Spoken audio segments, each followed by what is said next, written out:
Good morning and welcome to United Airlines Holdings earnings conference call for the third quarter of 2025. My name is Regina, and I will be your conference facilitator today. Following the initial remarks from management, we will open the lines for questions. In order to ask a question, you will need to press star followed by the number 1 on your telephone keypad. This call is being recorded and is copyrighted. Please note that no portion of the call may be recorded, transcribed, or rebroadcast without the company's permission. Your participation implies your consent to our recording of this call. If you do not agree with these terms, simply drop off the line. I will now turn the presentation over to your host for today's call, Christina Edwards, Managing Director of Investor Relations. Please go ahead. Thanks, Regina. Good morning, everyone, and welcome to United's third quarter 2025 earnings conference call. Yesterday, we issued our earnings release, which is available on our website at ir.united.com. Information in yesterday's release and the remarks made during this conference call may contain forward-looking statements, which represent the company's current expectations, which are based upon information currently available to the company. A number of factors could cause actual results to differ materially from our current expectations. Please refer to our earnings release, Form 10-K and 10-Q, and other reports filed with the SEC by United Airlines Holdings and United Airlines for a more thorough description of these factors. Unless otherwise noted, we will be discussing our financial metrics on a non-GAAP basis on this call, and historical operational metrics will exclude pandemic years of 2020 to 2022. Please refer to the related definitions and reconciliations of these non-GAAP measures to the most directly comparable GAAP measures at the end of our earnings release. Joining us on the call today to discuss our results and outlook are Chief Executive Officer Scott Kirby, President Brett Hart, Executive Vice President and Chief Commercial Officer Andrew Nocella, and Executive Vice President and Chief Financial Officer Mike Leskinen. We also have other members of the executive team on the line available for the Q&A. And now I'll flip the call over to Scott. Thanks, Christina, and good morning, everyone. For the last few years, we've talked about an industry that is transforming and a United Airlines that is competitively positioned to win. For United, that's meant winning brand-loyal customers. The third quarter is another data point that is consistent with the structural, permanent, and irreversible change that is occurring in this industry. We delivered strong third-quarter results despite macro volatility in the first 9 months of the year, and we now expect to grow earnings for the full year. The first 3 quarters of the year were an economic downturn for airlines, at least, and our ability to grow earnings in the face of the macro issues is proof that the brand-loyal United Next strategy is resilient in tough times and a clear proof point on our path to solid double-digit margins. What we've really proven is air travel is not a commodity.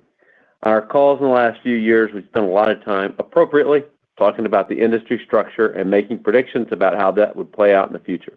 We're now seeing those predictions come true, and even though it's only the second or third inning, I think the general contours of how that is going to end are widely known and easy to forecast to everyone at this point. And given that, I think it's time to shift the focus and talk about how United gets to double-digit margins even in the current industry environment. There are 2 points on the revenue side and likewise 2 points on the cost side. On the revenue side, it starts with winning brand-loyal customers. United is investing over $1 billion in customer product enhancements annually, and that investment is in all cabins and classes of service. Every customer who flies United gets more value. For basic economy customers, we don't just offer them a competitively priced ticket. We offer them the best app, an on-time flight, power in every seat, seatback screens, a great loyalty program, just to name a few. For brand-loyal customers, we offer all the benefits I just mentioned, plus expansive clubs, more seats up front, better food, a more extensive route network to exotic destinations around the globe, and a loyalty program that gives bigger rewards and a tremendous amount of utility for their miles. And most importantly, our people are our best asset, and they're delivering for all of our customers each and every day. We're in the people business, and our people have done an amazing job of caring and providing friendly service that makes customers feel good, and it's the foundation of keeping them brand loyal. From basic economy all the way to Polaris class, every United customer simply gets more value at United than what our competitors offer, and that's why they're brand loyal.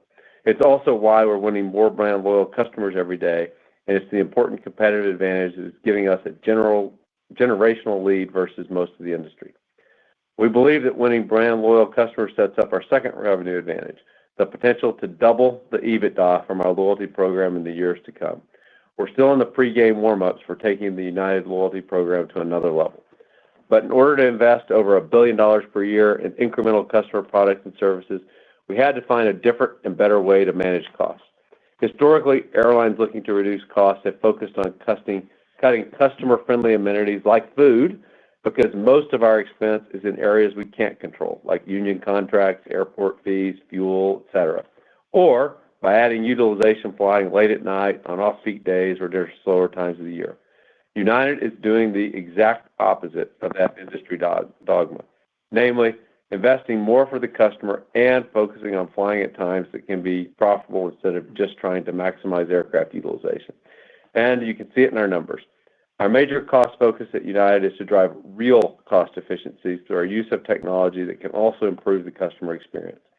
In public discussions, we've tended to focus more on the app and customer-facing technology, but we're doing far more behind the scenes, and we're the most cutting-edge technology airline in the world. Mike will give you some examples of these technology-driven savings that allow us to lower true CASM-ex. These technology investments are efficient for cost, but they also help us to run a more reliable operation for customers. And secondly, on costs, we have large gauge increases coming as both Boeing and Airbus get back to a better delivery cadence. This strategy is working, and I expect us to add at least a point or more of margin each year, normalized for any unusual macroeconomic activity up or down, which gets us to the low teen margins in this industry capacity environment. But as I said earlier, the industry restructuring, i.e. each airline focusing its capacity in markets where they can be profitable, is only in the second or third inning. And as that process plays out, I expect that to add several more margin points to United, moving us up into the mid-teens margins. And as we deliver on that, I'd bet that our multiples move up meaningfully as well. I'll now turn it back to the team for a run through the quarter and our outlook. Thank you, Scott, and good morning. This summer was the busiest in United's history. We surpassed 1 billion available seat miles in a single day and flew over 48 million customers in the quarter. Even with these volumes, as well as significant summer weather disruptions and system-wide ATC challenges, our operation was resilient this quarter. The third quarter marked our lowest rate of cancellations for any third quarter in company history, and 6 of our 7 hubs ranked first or second for on-time departures. We continue to adapt under pressure and to maintain flexibility during irregular operations, preserving travel plans for more than 290,000 customers by managing delays rather than canceling flights through use of connection safely. This is what drives the most value to our customers and helps build the brand loyalty we speak so much about. And our customer NPS score was up nearly 7% this summer versus summer 2024. This performance is a testament to the dedication of our United team. So thank you to each of you. At United, we remain focused on innovation and providing our teams with the most advanced tools in the industry to help them deliver their best every day. We are modernizing applications for employees that allows us to recover faster and scale support for customers, enabling better experiences even when things don't go as planned. We also continue to invest in our industry-leading digital customer experience with a new dedicated section in our mobile app focused on making tight connections smoother and more predictable for customers through real-time, personalized tools and communication, driving further improvements in our customer experience and NPS scores. As we continue to take aircraft deliveries, we will also be growing our team. In 2026, we expect to hire over 2,000 pilots and over 3,200 new flight attendants. We are all proud of the fact that we continue to be a destination for great talent with over 27,000 applicants in just a few days for the most recent flight attendant posting. Regarding the negotiations with the AFA, we met with the mediator in mid-September, and our negotiation is scheduled for the end of October. We remain focused on getting our flight attendants, the best in the industry-leading contract they deserve. I want to thank Secretary Duffy, Administrator Bedford, and the administration for their support and leadership on the improvements at Newark. We are pleased with the FAA's announcement that flights at Newark will be capped through October 2026 at 72 operations per hour, which better matches the capacity of the airport. The reduction in missions, along with the continued focus on technology upgrades and ATC staffing, further underpins our confidence in Newark's long-term outlook. Newark achieved its best ever on-time departure and star D0 for any third quarter. Clear proof that the investments being made are working. Yesterday, our first Starlink-equipped Boeing 737-800 took off from Newark, following FAA certification last month. This marks a major milestone in our journey to deliver the fastest, most reliable, and free for Mileage Plus members Wi-Fi in the skies. More than half of our regional flight now has Starlink successfully installed. We believe this superior in-flight experience will be truly game-changing as it expands across the remainder of our fleet by 2027. Thank you to the entire United team for your continued hard work and commitment to excellence this quarter. I will now hand it over to Andrew to provide an update on the revenue environment. Thanks, Brett. United's top-line revenues increased 2.6% to $15.2 billion in the quarter on a 7.2% increase in capacity. Consolidated TRASM for the quarter was down 4.3%. Domestic PRASM was down 3.3% in Q3 on 6.6% more capacity. Premium cabins outperformed the main cabin once again. After a long stream of positive RASM quarters, United's international flights in Q3 had PRASMs down 7.1%. Global long-haul demand continues to spread both earlier and later in the year out of Q3, making those periods stronger, a trade we take any day. Premium revenues were up 6% year over year, and PRASM for premium cabins outperformed the main cabin by 5 points. United had the company's all-time highest business revenue ticketing during the week ending October 5th. Of the top 5 best weeks in our history, 3 of the remaining 4 occurred in September 2025. Leisure demand is also healthy as we head into Q4. Not unlike 2024, capacity and demand are simply better balanced in the last quarter of this year, particularly for global long-haul flying. We saw bookings inflect positive in early July, and industry revenues are expected to be positive year over year for all remaining months of 2025. We expect our consolidated RASM to meaningfully improve in Q4 year over year. International RASMs in Q4 will outperform domestic based on the current outlook. We also expect that Q4 will have United's best revenue quarter ever, but also have the highest absolute RASM of any quarter of 2025. As you can see by the stressed financials at many airlines, it is clear much of their domestic flying once again lost money in 2025, but also in the peak summer quarter. It is already beginning, but we believe more unprofitable industry flying will continue to be scaled back, although the timing remains uncertain. While the supply-demand imbalance did impact United's profits in the third quarter, we can report all 7 of our hubs were profitable in the quarter. We at United remain focused on refinements we can make to the network and commercial strategies to build a stronger margin, particularly in the third quarter of each year. 2 years ago, we focused on adjustments to our Q1 network deployment that led to nearly a 4-point improvement in pre-tax margins. And in 2026, we're going to take a similar approach to Q3. For most of recent pre-pandemic history, Q3 RASMs were consistent with Q2 and Q4, with a modest peaking of capacity in Q3, where marginal RASM was greater than marginal CASM. However, in 2024, we saw a gap emerge, where Q3 RASMs at United trailed Q2 and Q4. In 2025, we expect this gap to once again exist and to have widened. This Q3 issue appears to be an industry issue not specific to United.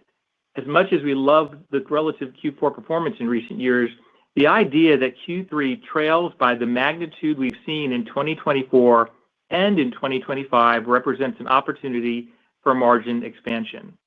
In 2026, we'll adjust how peaked our summer capacity plan is by ending the summer schedule a week early, operating 15% fewer red-eye flights, and cutting more capacity from the July 4th holiday, to name a few, in pursuit of higher margins. I also expect that our Atlantic capacity year over year, excluding Tel Aviv, will be flat to negative in Q3 2026. United's business model now has a more balanced demand levels across more of the year, as our increasingly optimal mix between leisure demand, premium leisure demand, and business demand is yet another emerging advantage we have over commodity-based airlines. United's ability to further deseasonalize capacity, we think, creates yet another opportunity for cost convergence versus commodity airlines that only see profit opportunities on peak leisure travel demand days or months. I think it's interesting to note profitability is now inversely correlated with aircraft utilization in the U.S. The highest utilization airlines have the lowest margins.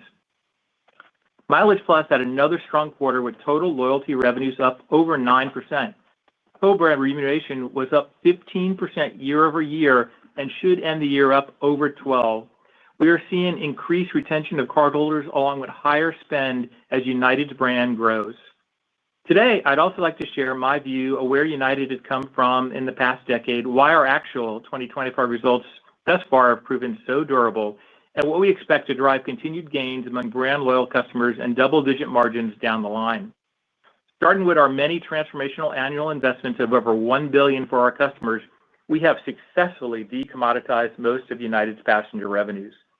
We believe that our tilt to brand loyal capacity and products in the last 5 years was well-timed, but also consistent with the demand profile in our hub cities, which is why it's worked so well and why our premium efforts will be more margin accretive than others.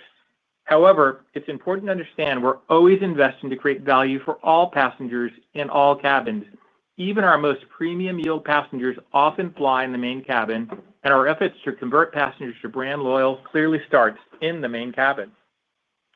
Basic economy has altered the competitive landscape in the U.S. and provided United a profitable entry fare to attract many customers over a full life cycle. Quality and value matters more than ever to U.S. consumers. Clubs that are not overcrowded, enhanced meals, great wine, industry-leading technology, great customer service, seatback screens, and fast Wi-Fi, to name a few, those are the attributes we focus on. The quality part of the product offering was often overlooked by many as they favored simplicity and low cost. In our view, quality goes well beyond the schedule we offer or our inherent excellent reliability. The smaller details do matter, and that combined with best-in-class customer service our team members deliver sets us up for success. Consistency of our products and services was unsurprisingly low at the early stages of our transformation, but is now reaching critical mass. United now operates 765 jets with more than 146,000 seatback screens. These screens are one way of defining a premium airline in the U.S. Our signature interior conversion is now at 64% and an investment of over $1.6 billion. At United, we've proven our ability to increase our relative RASM with the best results while at the same time increasing domestic gauge by almost 20% since 2019. We said a decade ago that not all capacity was created equal, and our results have proven that business case. The statement is only true for brand loyal airlines. Domestic gauge is expected to once again accelerate in 2027 as our 200-seat A321 fleet reaches critical mass after years of delay, helping drive better customer experience, but also creating cost convergence with others. This gauge increase is a proven formula for margin growth and accelerates as we retire smaller, lower margin A319 and A320 aircraft from our fleet by 2030.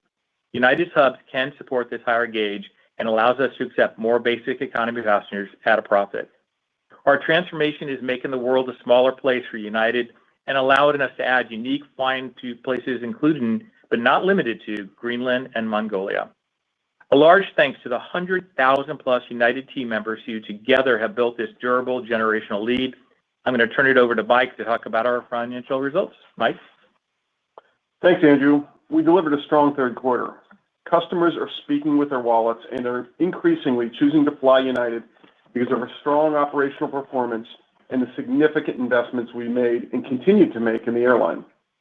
Starlink is another example of how we're differentiating our customer experience for the better. This quarter, I'm particularly proud of our team for our disciplined cost management. I expect that our negative 0.9% CASM-ex performance will be industry-leading. As Scott mentioned, we've made strategic investments in our product that drive higher costs, but we are helping offset those by running the core airline more efficiently. And those investments are increasingly differentiating United Airlines, creating brand loyal customers, decommoditizing United, and driving solid margins and returns on capital. We've been investing over $1 billion annually over the last few years into improving our aircraft, our clubs, our food, and our Wi-Fi, and we expect to spend another $1 billion next year. We increased the amount we spend on food by 25% this year. We're investing $1 billion on our rollout of Starlink Wi-Fi so that our customers have the best-in-class connectivity. Our investments in clubs doubled in 2025 and is expected to more than double in 2026 as demand for this product continues to grow. These are just a few examples, but it's important to note that we're doing this all while delivering industry-leading cost performance. Being able to invest in our customer experience is possible because we're simultaneously driving efficiency in the core operation. That produces meaningful and permanent savings. Some examples include modernizing all of our maintenance technology so that it can be used on iPads, allowing our technicians quicker access to United's resources. For example, before introducing iPads throughout their shift, our technicians would walk to and from our hangars and aircraft, checking the aircraft's paper logbook, printing manuals from the legacy mainframe systems at the hangar, and ordering parts from their terminal at the hangar to ultimately fix the aircraft. Today, iPads give technicians the ability to instantaneously access troubleshooting manuals and to order parts all while at the aircraft, turning airplanes faster and improving the efficiency of our workforce. Additionally, significant investments in people, process, and technology have been made to improve our recovery from IROPS events, which enables us to restart the airline following an event much quicker than we have in the past. One particular tool already in use is our Orca tool, which optimizes aircraft routing, crew pairings, and customer connections so that our targeted delays or cancels prioritize our customers and the optimal plan for guiding the airline through significant events. Our operational leadership and frontline employees are performing the best in our history. This has led to United leading the industry in the quickest recovery following significant events, and you can see the direct impact of that comparing our third quarter costs to others in the industry. We're not just looking to make our operation more efficient. We're making process changes and using AI to make the work of our headquarters management team more efficient too. In fact, our management headcount is 4% lower than last year. As this efficiency work continues, we're planning to shrink another 4% in 2026. This is a new culture at United Airlines, and as such, I'm going to give a long-term framework on how we're thinking about CASM-ex. General inflation in this industry is running about 3 to 4% annually, and we expect that to continue, inclusive of labor. At United, our gauge growth should provide about a 1-point annual tailwind through the end of the decade. We're also committed to driving efficiency into the core business of another 1 point per year. So together, our core CASM-ex growth should run up at 1 to 2% annually if we did nothing else. But as we've been highlighting, United is transforming because of our investments we have made into improving the customer experience and decommoditizing air travel. You should expect that to continue. And on average, we expect that to add about 1 point of CASM-ex pressure per year that is more than offset by revenue generation. Altogether, our CASM-ex run rate should run up around 2 to 3% annually. Now turning to the quarter.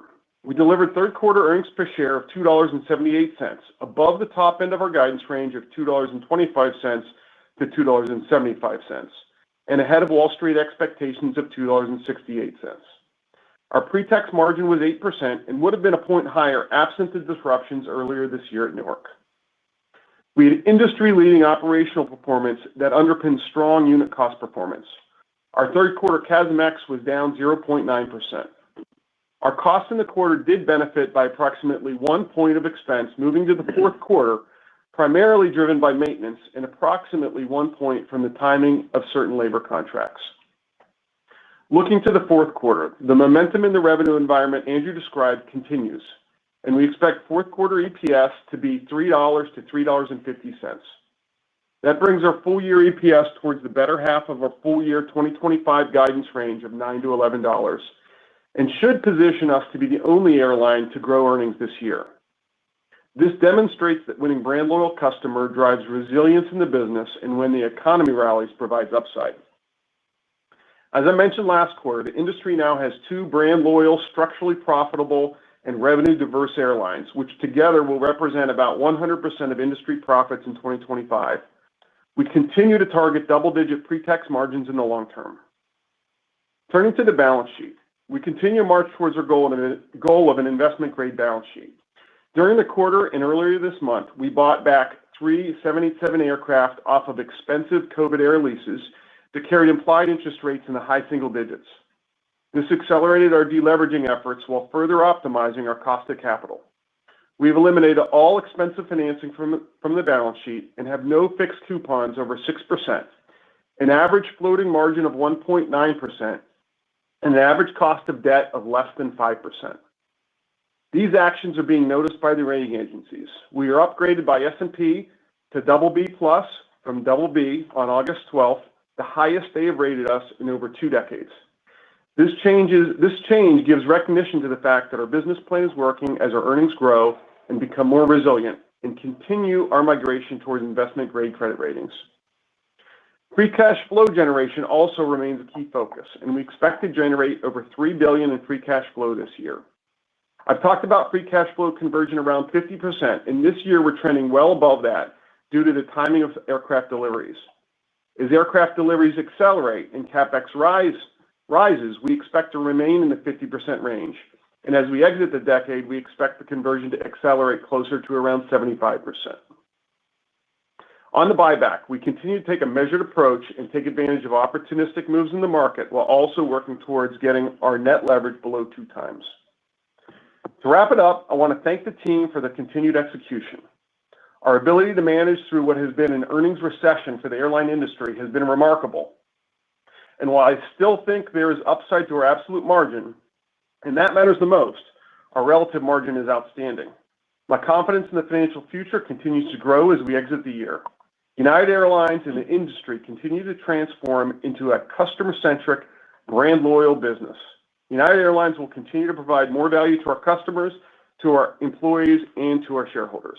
Now back to Christina to start Q&A. Thanks, Mike. We will now take questions from the analyst community. We want to get to as many of you as possible, so please limit yourself to one question and, if absolutely needed, one follow-up question. Regina, please describe the procedure to ask a question. Thank you. The question and answer session will be conducted electronically. If you would like to ask a question, please press star, then 1 on your telephone keypad. Please hold for a moment while we assemble our queue. The first question comes from the line of Catherine O'Brien with Goldman Sachs. Please go ahead. Good morning, everyone. Thanks for the time. Maybe first, a follow-up to Scott's margin commentary to kick off the call. We've seen domestic main cabin seats come out of the market this year, although there has been backfill. You noted that system margins would go up a couple of points if the industry rationalized more. But what's your view on what would happen to main cabin margins if there was a step function change in main cabin supply? Would that narrow or even close the gap between main cabin and premium cabin margins, or there's just always going to be a gap given the demand profile of price-sensitive versus more premium customers? Thanks. So thanks, Catherine. That's an interesting and I think insightful question. But to answer it, I'm going to give you some of the I think you got to take a step back and give some of the history and evolution of the industry. And for most of my career, essentially everyone associated with the airline industry, airline executives, including myself for the first decade, but Wall Street analysts and investors have thought of the airline industry as a commodity. Not just price, but that schedule. Schedule drove everything. And that's how most of us thought of the industry. And by the way, it's why people in Wall Street, write notes that essentially every seat is created equal and do competitive capacity analysis, or implicitly the assumption is every seat is created equal. I also think, by the way, it's the reason we trade at such low multiples, because that's what happens in commodity industries. But what we've proven and continue to prove in the last few years is that it is possible to transform into a brand loyal airline, which is dramatically different than the commoditized portion of the industry. For brand loyal customers, if you think about those, I think they're the majority of customers in the industry. They're not all, but they're the majority of the customers in the industry. And for them, schedule is still the number one factor. That's kind of how we got to thinking of this as a commoditized industry. But most customers have multiple airlines that have broadly competitive and similar schedules that give them the option. And so most of those customers like to choose an airline to give their loyalty to, accumulate miles, get the credit card, go on great exotic destinations around the globe. And winning those customers is the winning formula. You have to win them. You have to give them great value. But winning those customers is the winning formula. And for those customers, It starts with the schedule, but that's just the starting point. And from there, it's the product, it's the technology, it's the service, it's how our people treat all of them that allow us to win those customers. And we look at the data from the last 5 years, like in each of our hubs, we've won significant market share of customers that live in those cities. And it's those brand loyal customers that we have won. And that's something that we've been working on for almost a decade now. Billions of dollars of investments to get there, a focused strategy that has been consistent over time. That's why I say that is structural. That is a structural change, but because it's structural, it's permanent and irreversible. What that means on the commodity portion of the business, we do have some of our seats that are being supplied to the commodity portion of the business. It's less as a percentage, it's less than others, but everyone does. I think that portion of the business currently loses money for everyone.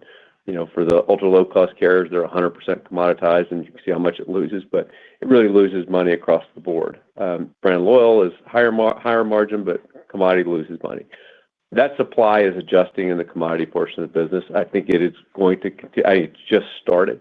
The tip of the spear is the airlines that are 100%, but it's not going to stop there. And I think within a couple of years, the supply and demand will be balanced for the commodity portion of the business, and it'll be profitable for everyone.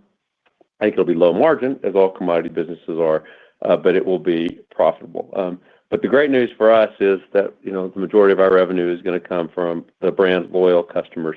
I think we're proving this year that revenue stream is resilient in tough times, but that's also has even more upside in the good times. So I think commoditized seats on an airline, the more commoditized seats you have, the lower the margins are going to be. Though I think they will be profitable, but that future really is going to belong to the couple of brand loyal airlines that I think are going to be able to achieve more stability in earnings, less cyclicality, more stability, and mid-teens margins. Thanks so much for all that color, Scott. Really appreciate it. Maybe if I can squeeze in a quick follow-up for Mike on costs.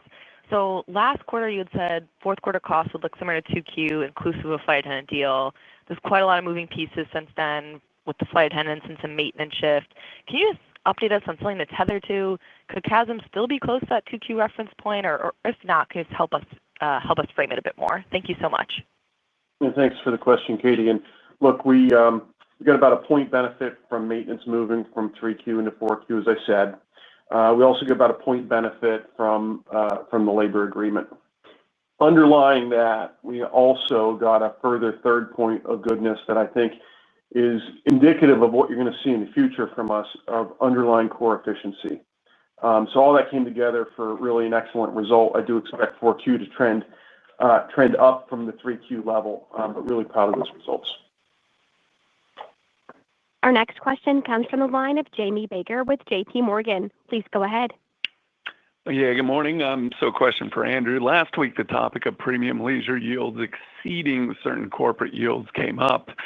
Obviously, it's easy to find isolated examples of this, but my question to you is, how widespread might this be across your network, and does this potentially represent a secular change, or should investors still remain focused on corporate yields as representing the gold standard in the long run, the way they clearly were a decade ago?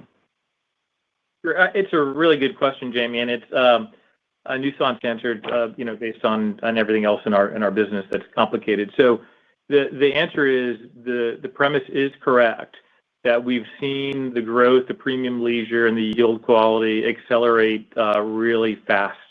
And when we look at it across our domestic system, we find, in fact, the quality of premium leisure business often exceeds that of traditional corporate business, which, by the way, is a much smaller percentage of United's business than it was in 2019. I think the distinction that I'll give you that's a little bit different is that same phenomena is not yet true in global long haul. That the corporate there does remain a much higher yield than the premium leisure business at this point. But again, premium leisure continues to accelerate. The percentage of the cabin continues to grow, and our overall sold load factors in Polaris continue to grow. So we seek through RM the best of both worlds. We seek to maintain all of that corporate business and gain corporate share, while at the same time, as we reconfigure aircraft, taking on more and more premium leisure business. So I couldn't be more excited by this trend. It's just an amazing thing that I don't think anybody would have predicted in 2019, but it's come true, and it's come true quarter after quarter, I think for 3 years in a row now. And it will come true again in the Q4 this year, and we will lean further into premium capacity next year as a result with things we planned a couple years ago.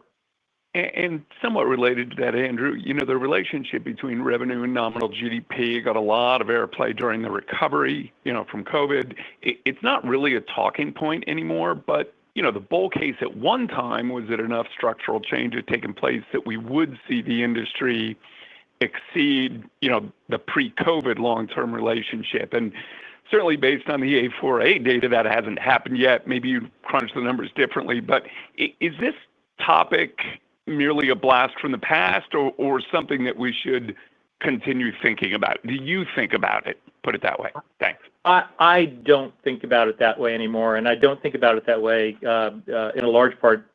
What Scott gave his narrative on how we're different, how a few airlines like us are different, and our revenue streams are simply different and durable relative to the commodity-based airlines. So when you look at that GDP relationship, you're looking at one big total of revenues, and it doesn't distinguish the high-quality airlines and the high-quality seats from the low-quality seats.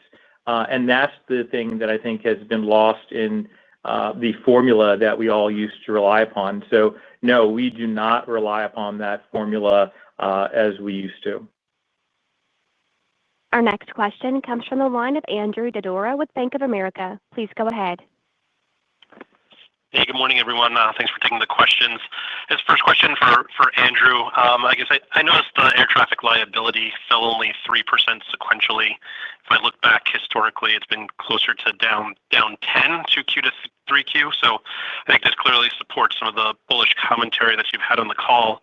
I guess my question, how should we read into this decline in the ATL? Does this speak to just the strong pricing that you're seeing, or does it say something just in terms of how you are booked today for the rest of the year in terms of volumes than maybe you typically are at this point in time?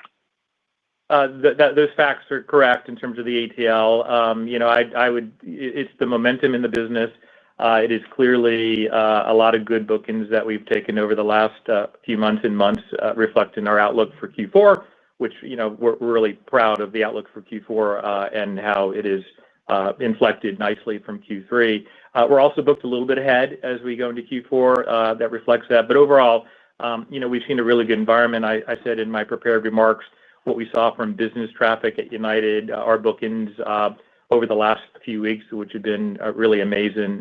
So looking forward to positive, news for Q4 and a great 2026. Got it. And then, maybe just as a follow-up, I kind of wanted to ask you on the Latin America results in the quarter.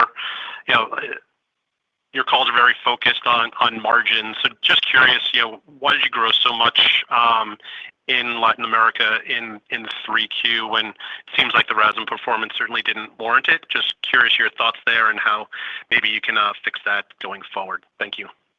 Yeah, I think that's a very fair question. Look, results for Latin, we're disappointed. As we look towards Q4, I think Latin will have our largest sequential improvement, but that's not an easy. It is an easy comp, I guess, at the end of the day. So look, I expect elevated year-over-year capacity in the region to exist for approximately another 2 quarters by United and the industry.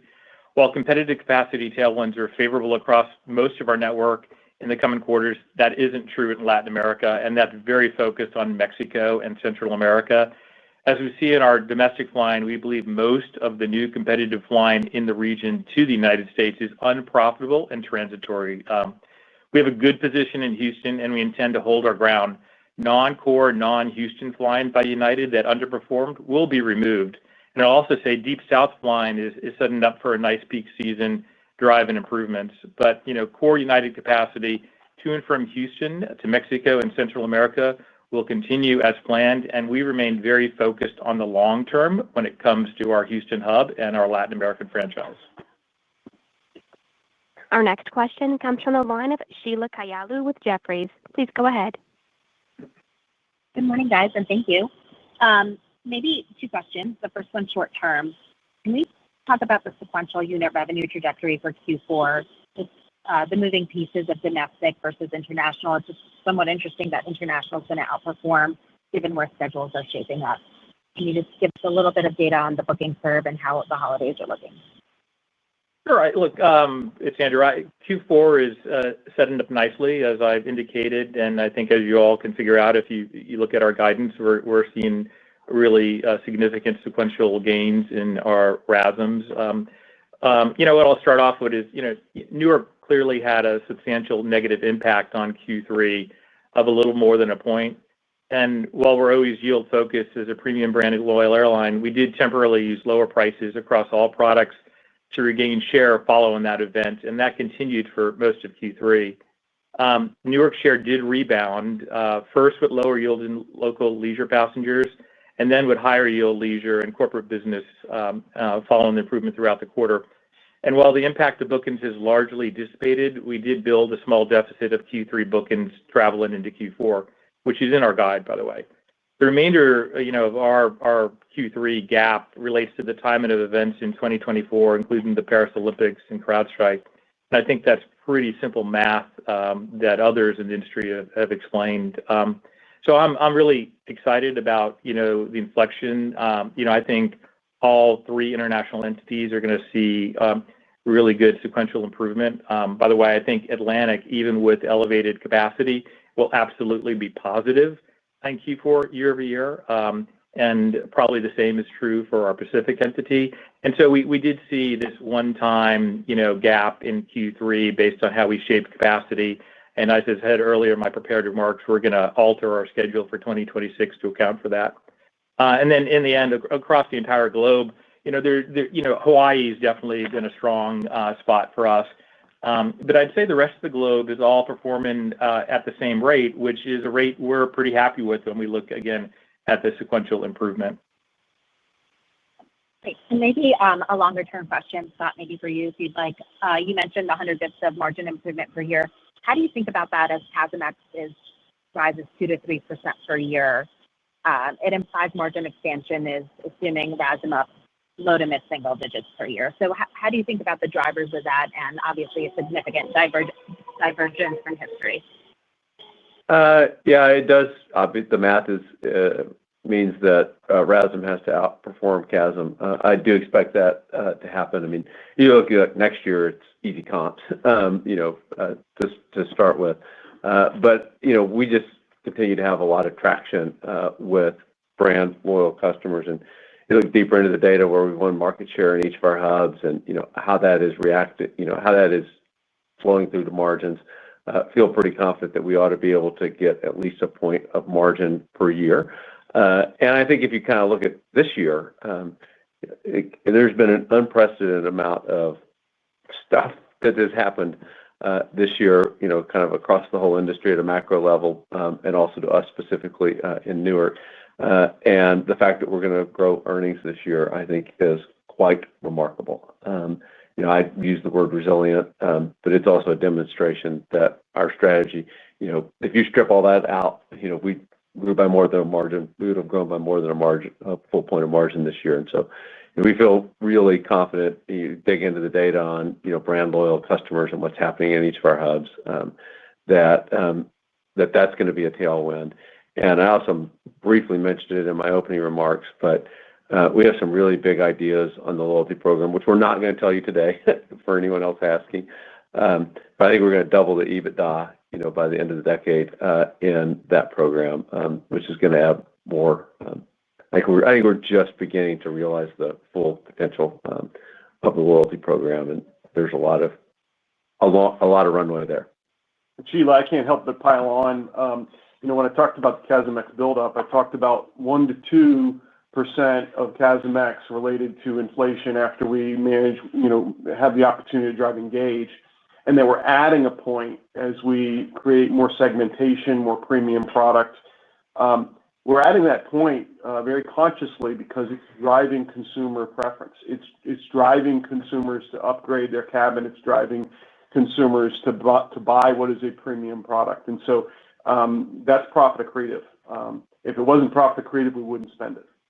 And then I'll just pile on since we're all talking. For next year, our premium capacity will be up 2 to 3 points more than our total capacity. I'm not going to give you guidance for next year, but we've pre-programmed this long ago to take advantage of these premium trends.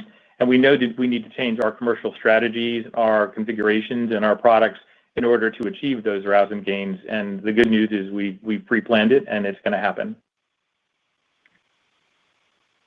Our next question will come from the line of Duane Pfennigwerth with Evercore ISI. Please go ahead. Hey, thanks. Appreciate it. You've covered a lot of good stuff already, but I wondered if we could bridge from the tone of mid-September conferences to today. Not really about the third quarter, but forward bookings. I assume you have a good head start on 4Q bookings and advanced yields year over year. Can you comment on how much of a head start you've built, specifically maybe on advanced book yields? And is your relative optimism about transatlantic, is that a volume comment or is that a yield comment? Look, definitely over the next 2 months, we've booked ourselves ahead versus last year. So we go into the quarter booked a couple points ahead, which was intentional on our part. We did use a little bit of yield to make that happen again, but that was intentional based on what we did last year and how we managed the capacity. And so we're happy with that. On the Atlantic, there's a Tel Aviv story, which is different than the rest. But Atlantic, again, we've learned a lot about Q3 seasonality and where capacity should be placed. And we are going to be a lot more prudent with July and August in particular next year and push capacity out into the other quarters. And so as we look at Atlantic, and you can see the numbers, we're growing pretty swiftly in Q4, sorry. And I've told you already that we expect we will be positive RASM across the Atlantic.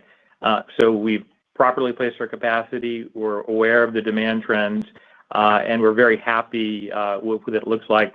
And the last thing I'll add is, in particular for us, the propensity or the share of revenue in premium cabins is the lowest in Q3 and the highest in Q4, which favors United Airlines, given our business-centric airline and how we do well. And so we're heading into, amazingly, which is a point of strength, Q4 across the Atlantic, which, again, I don't think if we went back to 2017, 18, or 19, I would be able to say that. And I'm really excited about that. I think that opens up all kinds of possibilities for the airline on how we manage our capacity. And it's off to a great start. We're early in the quarter, but it's off to a great start.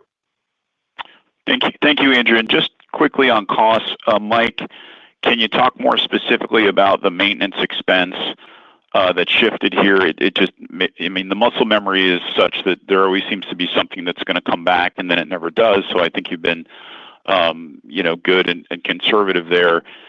Is there an accrual for flight attendants specifically baked into the 4Q guide? And should we think about 2026 as one of your framework 2 to 3 years? Thank you. Yeah, thanks, Duane. I think there are 3 questions in there. Let me try to address them in order.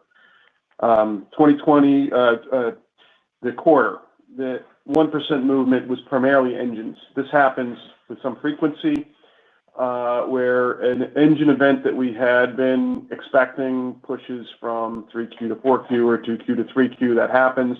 And then, yes, sometimes what happens is that a separate engine event pushes from 4Q into 1Q, and therefore you don't see the catch-up. I do think you'll see the catch-up of that point in 4Q of this year. So that was the point. Regarding flight attendants, look, we've got the best flight attendants in the business. They deserve an industry-leading contract. We're going to give them an industry-leading contract. We're hoping to get back to the negotiation table here in late October. And very optimistic we will have a ratified deal in 2026, early 2026, to get them that industry-leading pay. But we're not going to accrue for expenses in a quarter when we don't expect a ratification in that quarter. And then your final question around 2026, I think that 2 to 3% is the right expectation for CASM-ex as you look over a multi-year time frame. We do have a bill to pay on the labor front. I've been saying for some time that bill is 2 to 3 points when all of those labor agreements ratify. And so we will have some added expense relative to that in 2026. Our next question comes from the line of Connor Cunningham with Melius Research. Please go ahead. Hi, everyone. Thank you. Scott, I know you asked us not to ask about the doubling of the loyalty EBITDA, but it's a pretty big carrot, so I have to ask.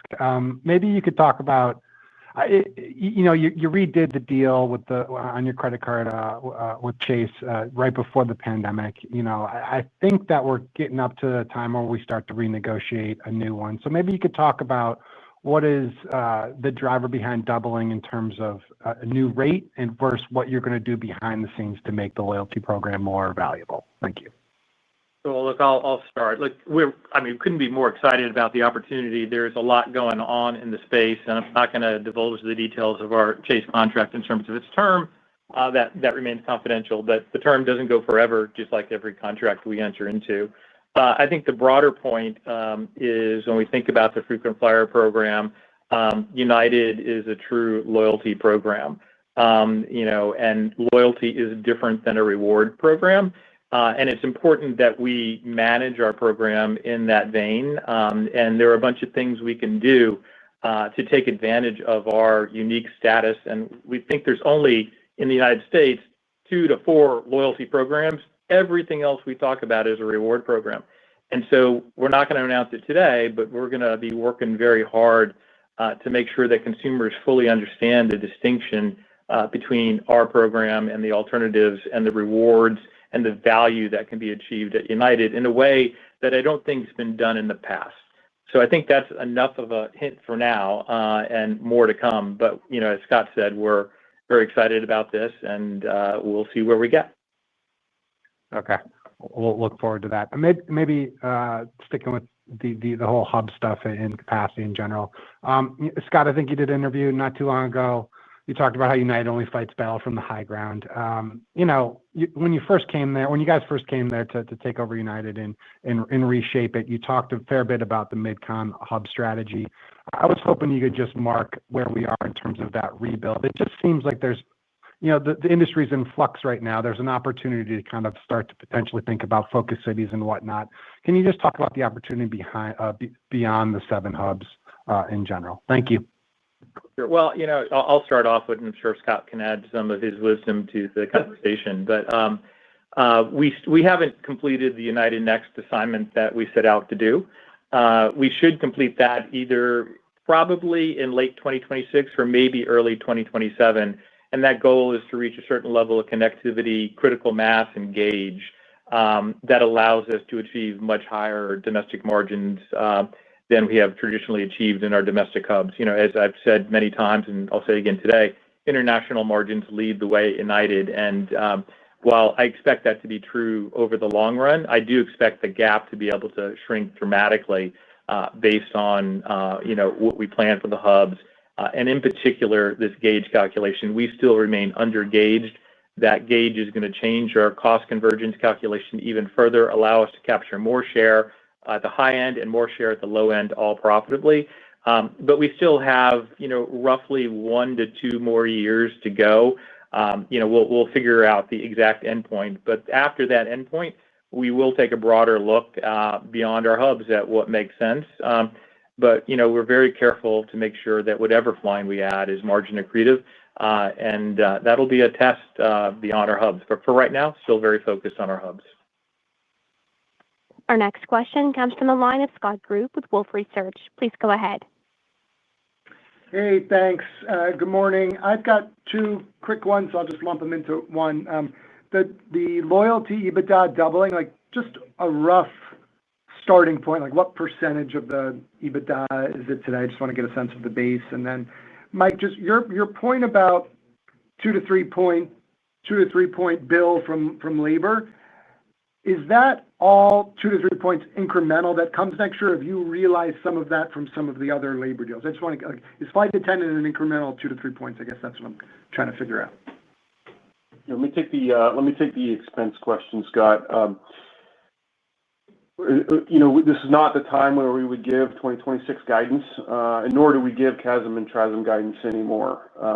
But what I will tell you is, with the underlying inflation, with the labor headwinds we expect, we feel very confident about margin expansion and growth in earnings in 2026.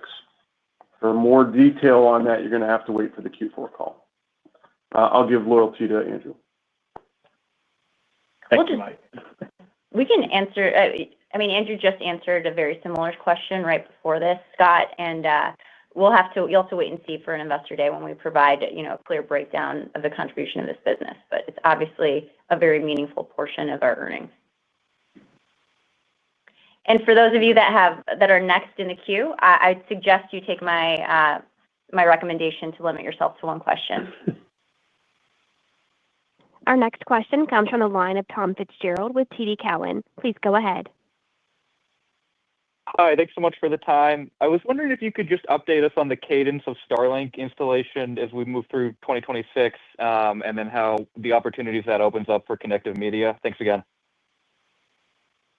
I'll give it a start. For United Express, I think we're over halfway through at this point with the Embraer 175s and the CRJ 550s. The experience on board the aircraft, by the way, is amazing. Hopefully, everybody tuned into the Today Show yesterday to see that demonstration on board. And if you haven't, you can find it on social media and TikTok because it was quite amazing.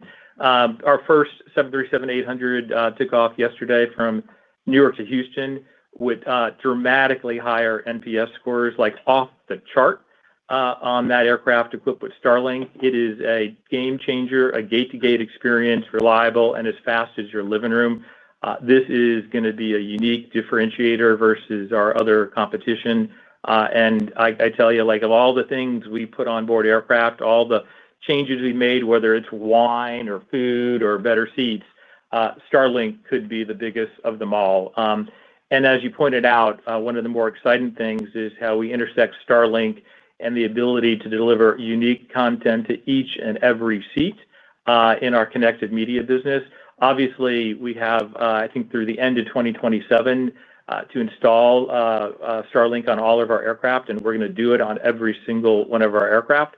And when we have that fully enabled, so it's still a bit down the road, the unique things we can do by knowing who's in a seat and being able to deliver unique content to that seat very quickly.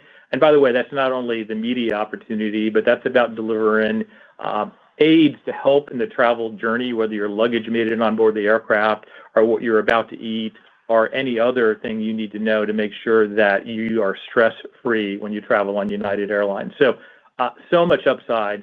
Again, I'm going to go back to the NPS scores on that flight the other day. We're off the charts, like a game changer for United. We couldn't be more excited about this. It's one of the biggest things we've done in a really long time and maybe underappreciated, but it will soon be appreciated. And if you want to geek out, this is Toby on that statistics. We had 145 paying customers, 170 devices connected on the inaugural, and 145 gigabytes used on the flight, which is about 1,000 times more than a normal flight. That's cool for the nerds out there. Our next question comes from the line of Mike Linenberg with Deutsche Bank. Please go ahead. Oh, yeah. Hey, good morning, everyone. Scott, I know this fourth quarter, I believe you're going to be making a decision on the future shape and size of your wide-body fleet. And I know historically, or at least the prevailing view, has been that bringing on another airplane type, especially on the wide-body side, comes with, various pain points.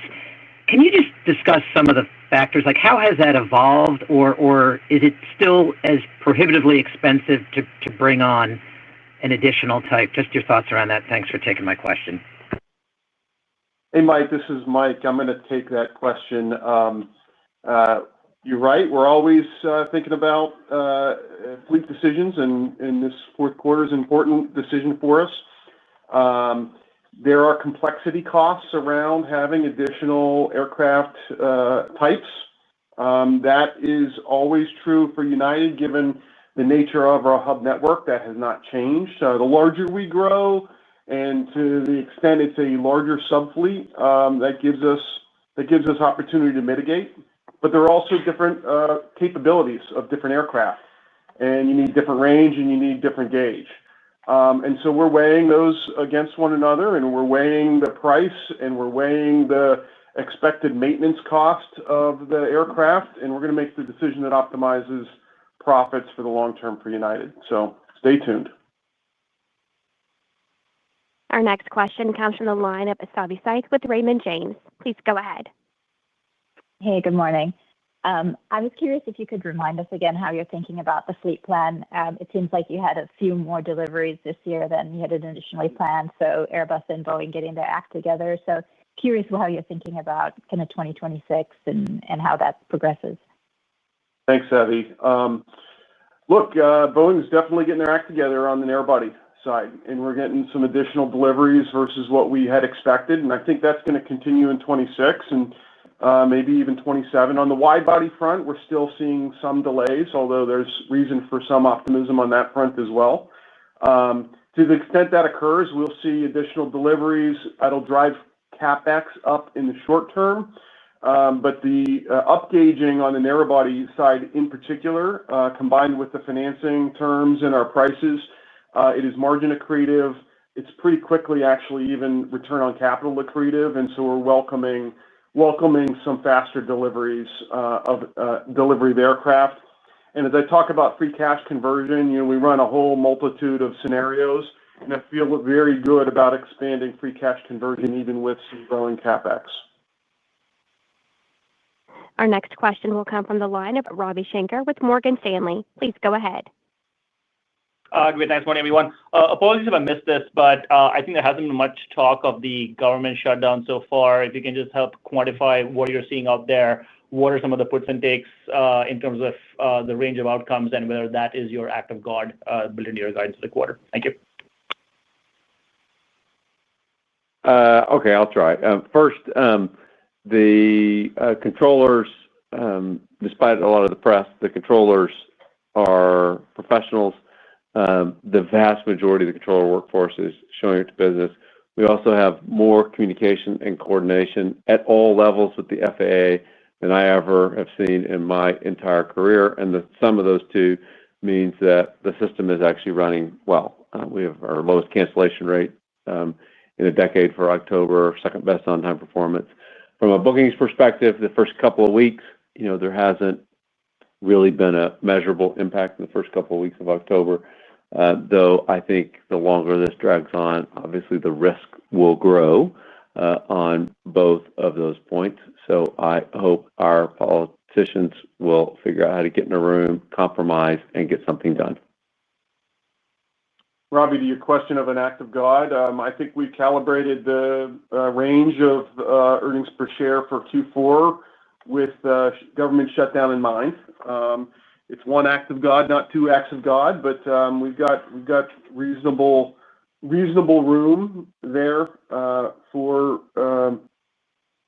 continued government shutdown, but it's not infinite. Our next question comes from the line of Brandon Oglenski with Barclays. Please go ahead. Hey, good morning, everyone. And I think I'm going to ask like a nerdy and geeky question of Andrew here. But speaking of brand loyal airlines versus commoditized low-cost carriers, I think from our perception, the booking window might actually be shorter at the lower end of the market, especially for like a Spirit right now. So I guess, can you talk to, we're going to see another big chunk of capacity come out of the low end of the market here. That's disclosed by them in their reorganization plan. How's that going to impact dynamics competitively, especially as we go through the fourth quarter here? I don't mean to make this a near-term question, but I guess any insights you can provide would be helpful. Sure, I'll give it a try. Clearly, future schedules have been recently loaded that are materially different than past schedules, and unprofitable capacity is leaving the system. Certain airlines definitely have a very close-in booking curve based on, pricing and how they price relative to others, I suppose, is the macro level thing I would say. And their booking curves are different than United's booking curve because we have a full range of customers and products and flying all over the world. What it means for the future, look, as more and more unprofitable capacity comes out, we'll continue to adjust. I'll tell you, basic economy is an entry point. There's always going to be ultra low-cost carriers in the marketplace. They may have different names over time, and we will always be competitive with them. The one thing we do think is going to change is unprofitable flying is going to be diminishing because it just doesn't make sense in the long run, whether it be for United or any other carrier. We're going to make adjustments to Q3, as I reiterated earlier, and others will have to and are being forced to make adjustments. It's a really great setup as that unprofitable capacity and that commoditized capacity leaves the system and supply and demand rebalance. It's a great outlook. We will now switch to the media portion of the call. If you'd like to ask a question, please press star then one on your telephone keypad. Please limit yourself to one question. Please hold for a moment while we assemble our queue.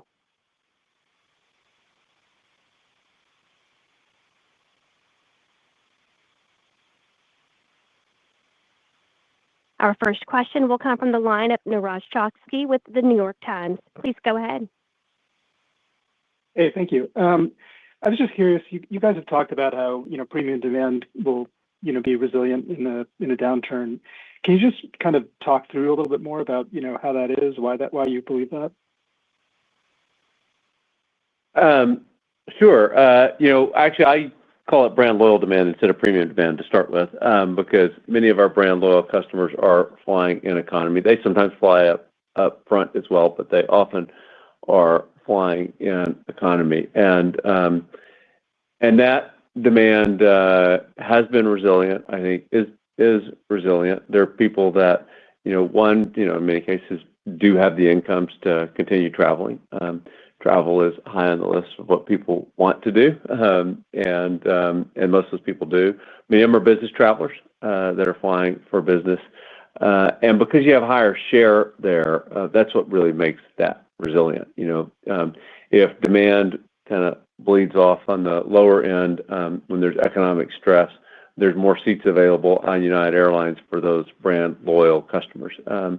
And so it makes it resilient. You can see that in our results this year, I think. Our next question comes from the line of Rajesh Singh with Reuters. Please go ahead. Hi, thanks for taking my question. Scott, I have a question on Russian overflights. United said this week that restrictions on flying over Russia means you are effectively barred from flying directly to China from Chicago, Washington, or New York. And United has called for expanding a proposed ban on Russian overflights to include Hong Kong. Should this ban be included to other countries to bar their airlines from using Russian airspace for flights to the U.S.? And the second part of my question is that how much of a competitive disadvantage is it for U.S. airlines compared with other non-U.S. carriers that are currently using Russian airspace? Well, I'm going to focus on China, and I absolutely think this is just a matter of basic fairness. The Russian government does not allow U.S. airlines to fly over Russia, and we are competing with Chinese airlines that are allowed to. By the way, a country that is supporting Russia in the Ukrainian war. And perfect example is we used to fly from New York to Hong Kong, and we cannot do it now. And we're competing with a Chinese airline that is allowed to fly from New York to Hong Kong, and that just isn't right. That isn't fair. And all we want is a level playing field, and I absolutely think we should get it. And I really appreciate that this administration is looking at the issue and focusing on the issue, and they've started with Beijing and Shanghai, and I hope they will continue the logical efforts and include the other large Chinese city, Hong Kong, in those efforts. Our next question comes from the line of Leslie Josephs with CNBC. Please go ahead. Hi, good morning. Thanks for taking my question.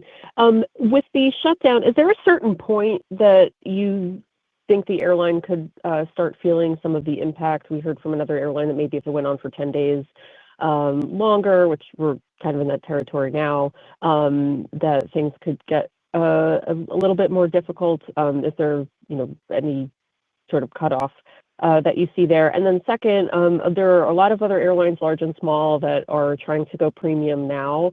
How successful do you think that can be, and how long do you think it takes to, I guess, to go upscale in certain products?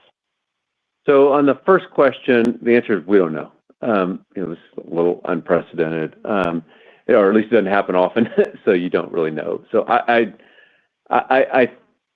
think that at least for the first couple of weeks, people thought it was going to get resolved, so they just kind of continued business as usual.